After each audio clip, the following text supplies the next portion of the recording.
दोस्तों, धर्म भारत की संस्कृति का अहम हिस्सा रहा है, लेकिन धार्मिक होने की इसी वजह ने आज देश के लोगों को अंधविश्वासी बना दिया है।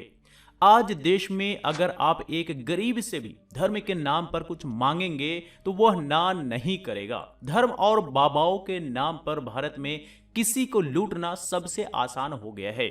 यहाँ के बाबाओं ने भगवान के नाम का सहारा लेकर कई बार हमारे ऋषियों के पवित्र कार्यों को भी अपमानित किया है। यही नहीं बल्कि कई ऐसे फर्जी बाबा भी हैं जिनके ऊपर रेप, धमकी, हत्या के आरोप भी लगे हैं और आज हम इन्हीं फर्जी बाबाओं के बारे में बात करेंगे। तो चलिए शुरू करते हैं। नंबर 1, आसाराम बापू। आसाराम बापू के कारनामों के बारे में कौन नहीं जानता। पूरे देश और दुनिया के लोगों को इनके रंगीन कारनामों के बारे में पता है। एक समय में स्वयंभू बाबा आसाराम की दुनिया में करोड़ों लोग पूजा करते थे, बल्कि आसाराम ने तो एक बार खुद को भगवान भी बता दिया था। कई भक्त तो ऐसे थे जो आसाराम को साक्षात ईश्वर का प्रतिरूप मानने लगे थे। लोगों की इन्हीं भावनाओं का दोहन कर आसाराम और उनके बेटे नारायण साईं ने हजारों करोड़ रुपए का भक्ति साम्राज्य खड़ा कर लिया। हालांकि एक नाबालिग बच्ची से रेप का मामला सामने आने के बाद उसकी प्रतिष्ठा धूल में मिल गई। इसी के साथ ही उसकी सल्तनत भी ढहनी शुरू हो गई और जोधपुर की अदालत ने बलात्कार के इसी मामले को लेकर के उम्र कैद की सजा भी सुनाई है और अब ये जेल में बंद हैं। वर्ष 2013 के बलात्कार मामले में आसाराम की गिरफ्तारी के बाद मोटेरा इलाके में उसके आश्रम से पुलिस द्वारा जब्त किए गए दस्तावेजों की जांच में खुलासा हुआ कि 70 वर्षीय आसाराम ने करीब 10,000 करोड़ रुपए की संपत्ति बना ली थी। इसमें उस जमीन की बाजार कीमत शामिल नहीं है जो उसके पास है। आसाराम के समर्थकों की अब भी अच्छी खासी तादाद बताई जाती है, लेकिन बलात्कार के आरोप के बाद उस पर जमीन हड़पने और अपने आश्रमों में काला जादू करने जैसे अन्य अपराध के आरोप भी लगे हैं।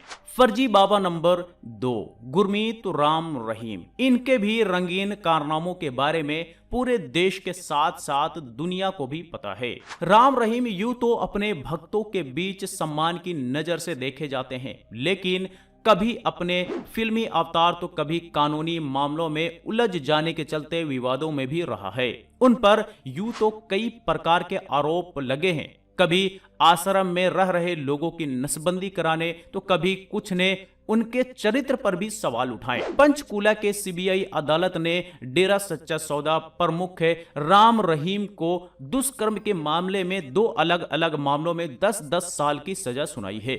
यानी राम रहीम को 20 साल की सजा जेल में काटनी होगी। फर्जी बाबा नंबर 3, सच्चिदानंद उर्फ दयानंद उर्फ भक्तानंद उर्फ प्रशांत किशोर उर्फ संत कुमार। बिहार का रहने वाला ये फर्जी बाबा सच्चिदानंद भोली भाली जनता के साथ पहले पूजा पाठ का नाटक करवाता था, फिर नाबालिग लड़कियों को अपने यहाँ दासी बनवाता था, फिर शुरू होता था लड़कियों का यौन शोषण का सिलसिला। इस घिनौनी करतूत में बाबा के साथ कुछ साध्वी भी शामिल थी। बाबा कहता था कि बाबा के साथ रहने से मोक्ष की प्राप्ति होगी। झारखंड, उत्तर प्रदेश और बिहार के कुछ युवतियों ने विरोध किया और आश्रम के बाहर आकर थाना कोतवाली में मुकदमा दर्ज कराया। लगातार मुकदमों से आहत होकर बाबा ने युवतियों के घर वालों के ऊपर उल्टा मुकदमा दर्ज करा दिया। कुछ युवती ऐसे हैं जिनके बाप भाई फर्जी मुकदमे में जेल की सजा भी काट रहे हैं। फर्जी बाबा नंबर 4, निर्मल बाबा। वर्ष 1981 में निर्मलजीत सिंह नरूला ने निजी व्यवसाय आरंभ किया। एक के बाद एक कई व्यवसाय बदलने पर भी उन्हें सफलता नहीं मिली, तो उन्होंने अपने आप को संत घोषित कर स्वयं को निर्मल बाबा नाम दिया। उन्होंने निर्मल दरबार आरंभ किया। इसके बाद से पुलिस में उनके खिलाफ धन ठगने की सूचना आने लगी। वह निर्मल दरबार में अपनी दिव्य दृष्टि से लोगों की समस्याएं हल करने लगे। यदि प्रॉब्लम सॉल्व हो जाती तो वह लोगों से 10% का हिस्सा भी लेता था। फर्जी बाबा नंबर 5, स्वामी नित्यानंद। दक्षिण भारत के जाने माने धर्मगुरु नित्यानंद यौन शोषण के आरोपी में घिरे होने के साथ साथ जेल भी जा चुका है। 2010 में उनकी सेक्स सीडी आने के बाद खूब हंगामा भी हुआ था। आरोप लगे कि सीडी में नित्यानंद एक एक्ट्रेस के साथ गलत हरकत कर रहा था। सीडी की जांच हुई, सेंट्रल फोरेंसिक लैब ने सीडी को सही बताया, लेकिन नित्यानंद के आश्रम ने एक अमेरिकी लैब की रिपोर्ट पेश कर दी, जिसने सीडी से छेड़छाड़ होने की पुष्टि की गई। इस मामले में वे काफी समय तक पुलिस से भी भागते रहे। बेंगलुरु पुलिस ने उन्हें हिमाचल प्रदेश से गिरफ्तार भी किया था। उन्हें 52 दिन जेल में रहना भी पड़ा था। इसके बाद एक अमेरिकी महिला और एक पुरुष अनुयायी ने नित्यानंद पर यौन उत्पीड़न का आरोप भी लगा दिए थे। हालांकि नित्यानंद ने इससे इनकार किया, लेकिन इसके बाद भी उनका इतना विरोध हुआ कि उन्हें शाही स्नान से भी दूर रहना पड़ा और इस फर्जी बाबा पर इस संबंध में भी मामला दर्ज हुआ। इसके बाद नित्यानंद का आश्रम भी बंद कर दिया गया। फर्जी बाबा नंबर 6, स्वामी परमानंद। यूपी के बाराबांकी के रहने वाले बाबा राम शंकर तिवारी उर्फ स्वामी परमानंद पर बच्चा पैदा करने के नाम पर महिलाओं के यौन शोषण का आरोप लगा था। इस फर्जी बाबा पर आरोप लगा था कि वो उन महिलाओं का यौन शोषण करता है जो बच्चे ना हो पाने की वजह से परेशान थी। महिलाएं इलाज के लिए बाबा के पास आती थी। बाबा दावा करता था कि उसके आश्रम में पूजा करवाने वाली सभी महिलाओं को बेटा हुआ। बाबा कई वर्षों से इस कृत्य को अंजाम भी दे रहा था, लेकिन खुलासा वीडियो वायरल होने के बाद हुआ यूं कि इस फर्जी बाबा परमानंद का पर्सनल कंप्यूटर खराब हो गया। उसने इसे इंजीनियर के पास भेजा। इंजीनियर ने कंप्यूटर में मौजूद वीडियो जब देखा तो वो अवाक रह गया। इस स्वामी के काले कारनामे मौजूद थे। उसने वीडियो को वायरल कर दिया। इसके बाद पुलिस ने कई दिनों की मेहनत के बाद स्वामी को गिरफ्तार कर लिया।